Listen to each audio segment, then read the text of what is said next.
Halo semuanya, kembali lagi dengan Movie Room. Kali ini Movie Room akan membahas alur cerita film Korea yang berjudul Recall. Film ini dirilis pada tahun 2021 yang diperankan oleh Seo Ye Ji dan Kim Kang Wo. Sebelum masuk ke alur ceritanya, jangan lupa klik like, komen, dan subscribe. Tanpa berlama-lama lagi, langsung saja masuk ke alur ceritanya.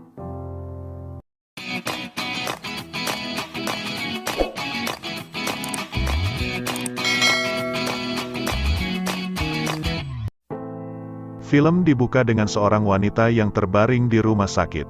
Wanita itu bernama Soo Jin yang baru saja tersadar dari kecelakaan fatal. Akibat kecelakaan itu, Soo Jin kehilangan ingatannya atau amnesia. Seorang pria bernama Ji Hoon terlihat sangat mencemaskan Soo Jin. Ji Hoon merupakan suami dari Soo Jin.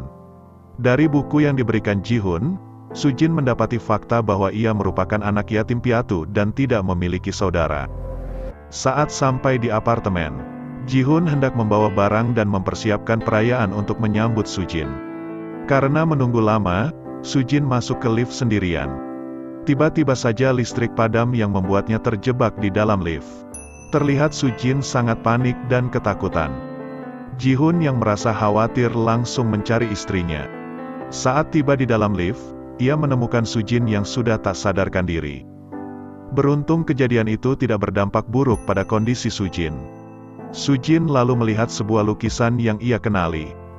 Ji Hoon lalu menceritakan lukisan itu yang berada di Danau Vermilion, Kanada. Rencananya Ji Hoon akan mengajak Soo Jin untuk pindah dan tinggal di sana. Keesokannya, Soo Jin merasa bosan dan meminta izin untuk pergi keluar. Hal itu membuat Ji Hoon khawatir dan memutuskan pulang. Saat tiba di lift lantai 3, ia bertemu dengan seorang anak perempuan. Tiba-tiba saja ia mendapat penglihatan. Ia melihat anak perempuan itu akan mengalami kecelakaan. Penglihatan itu seperti menunjukkan kejadian yang akan terjadi di masa depan. Seketika ia melihat penglihatan itu menjadi kenyataan di mana anak perempuan tersebut akan ditabrak truk yang melaju kencang ke arahnya. Soo Jin langsung buru-buru akan menyelamatkan anak perempuan itu. Beruntung Ji Hoon datang di waktu yang tepat dan berhasil menyelamatkan Soo Jin. Ji Hoon heran kenapa Soo Jin menjadi nekat melakukan hal tersebut. Ia mengira Soo Jin lupa meminum obatnya hingga membuat pikiran Soo Jin kacau. Keesokannya, Soo Jin melihat anak perempuan kemarin yang ia temui masuk ke dalam apartemen. Soo Jin lalu buru-buru memanggil dan mengejarnya. Awalnya Soo Jin hanya ingin memastikan keadaan anak perempuan itu. Apakah kejadian kemarin membuat anak perempuan itu terluka? Lagi-lagi Soo Jin mendapat penglihatan di mana anak perempuan itu akan mengalami musibah. Diakibatkan ledakan yang berasal dari gas di dalam apartemennya. Karena khawatir ia mencoba mengikuti anak itu. Seketika ledakan terjadi di hadapannya. Anehnya kejadian itu hanya dialami oleh Soo Jin. Ia menceritakan semua kejadian itu kepada Ji Hoon dan dokternya. Lalu dokter mengatakan meski jarang terjadi, ada kasus di mana seseorang mengalami halusinasi akibat kerusakan korteks serebral. Soo Jin menyangkal dan tidak percaya perkataan dokter itu. Saat di luar ruangan, Soo Jin kembali melihat anak perempuan dan kakak laki-lakinya yang juga dirawat di sana. Ji Hoon mencoba menghentikan Soo Jin yang tampak tidak baik-baik saja. Sepulangnya dari rumah sakit, mereka mengunjungi sebuah pantai. Terlihat Ji Hoon sangat perhatian pada Soo Jin. Keesokannya, Soo Jin bermimpi kejadian buruk yang terjadi padanya. Tak lama kemudian, dua detektif datang menemuinya terkait laporan dari rumah sakit. Ditemukan memar di tubuh Soo Jin sebelum terjadinya kecelakaan. Selain itu, detektif juga bertanya mengenai suaminya, apakah orang yang kasar atau galak. Tapi menurut Soo Jin, suaminya adalah orang yang sangat lembut dan perhatian.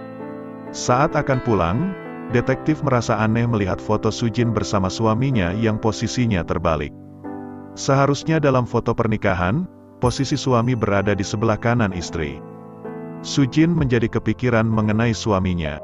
Suaminya tahu banyak terkait Soo Jin, sedangkan Soo Jin tidak mengenali suaminya. Keesokannya di dalam lift, Soo Jin bertemu dengan seorang gadis remaja. Saat akan mengembalikan suratnya yang jatuh, Soo Jin kembali mendapat penglihatan kalau ada seseorang yang akan menyakiti gadis remaja itu. Sujin lalu mengejar dan meyakinkannya kalau ada seorang pria yang akan menyakiti dirinya dengan ciri-ciri usia sekitar 50 tahun dengan bekas luka di dagunya. Tiba-tiba saja, ayah gadis itu menyuruh gadis remaja itu masuk. Di sana Sujin melihat ayah gadis remaja itu dengan ciri-ciri yang sama. Sujin yang khawatir dengan gadis remaja itu lalu mengikutinya secara diam-diam. Namun di tengah jalan, ada seorang wanita yang menghampiri dirinya. Wanita itu merupakan kepala sekolah seni tempat Sujin bekerja sebelum mengalami kecelakaan. Wanita itu berkata kalau ia tidak bisa menghubunginya dan sangat khawatir kepadanya. Di meja kerjanya, Sujin menemukan kartu nama suaminya dan tertulis alamat kantor Ji-hun. Ia memutuskan pergi ke kantor suaminya. Namun kantor itu telah kosong dan berantakan. Menurut keterangan security, kantor itu telah kosong karena bangkrut lebih dari 6 bulan yang lalu. Sujin menjadi semakin bingung, jika suaminya tidak berada di kantor itu lalu di mana tempat kerja suaminya yang sebenarnya. Di rumah, Ji-hun telah menunggunya pulang. Sujin kesal dengan Ji-hun yang tidak memberitahu tempat ia bekerja. Ia terus menyalahkan Ji-hun yang tidak terbuka kepadanya. Hingga saat ini, Sujin semakin melihat banyak hal dan tidak tahu apakah itu delusi atau kenyataan. Keesokannya, Sujin menerima paket yang dikirimkan kepala sekolah seni. Isinya adalah barang-barang Sujin yang tertinggal di tempat kerjanya dulu. Ia menemukan foto dirinya bersama seorang pria yang Sujin sendiri pun tidak mengenalinya. Sujin terus memikirkan pria yang ada di foto itu. Saat di lift, ia bertemu dengan pria tua yang merupakan ayah dari gadis remaja yang kemarin ia temui. Saat pria itu akan mengambil sesuatu dari tasnya, tidak sengaja tangannya terluka. Ingatan Sujin tiba-tiba muncul dan membuatnya panik. Sujin lalu memperingatkan pria tua tersebut, jika terjadi sesuatu dengan gadis remaja itu, maka ia akan melaporkannya. Karena panik rencananya ketahuan, pria tua itu langsung mencekik Sujin.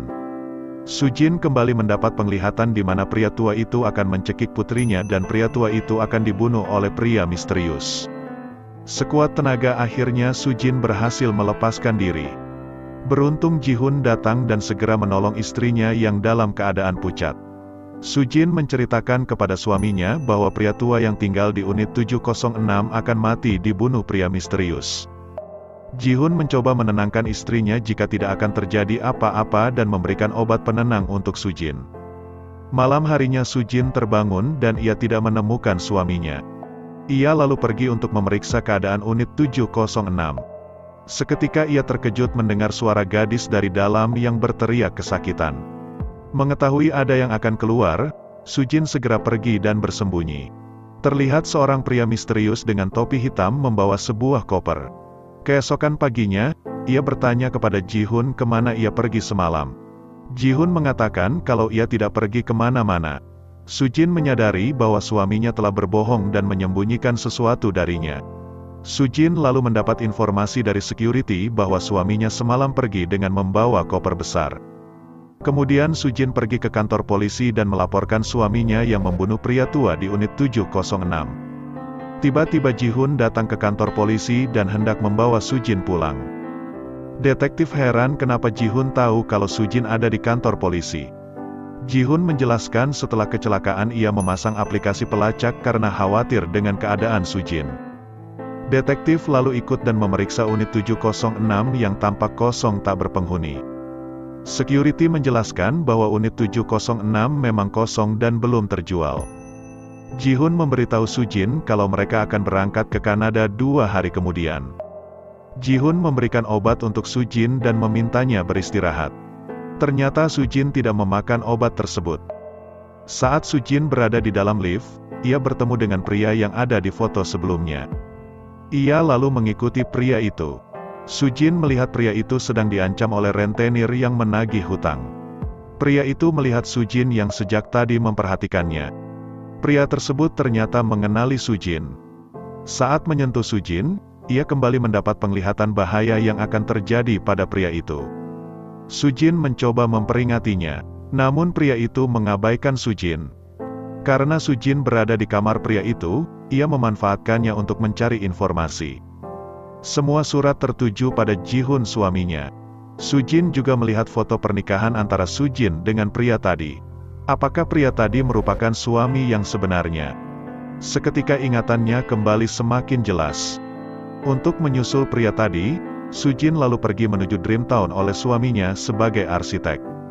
Sujin juga menelpon detektif kalau ada yang akan terbunuh di lokasi Dreamtown. Awalnya detektif tidak percaya dengan penglihatan Sujin yang tidak terjadi seperti sebelumnya. Tapi setelah mendengar cerita dari saksi mata jika Ji-hoon berada di Dreamtown, akhirnya detektif percaya perkataan Sujin.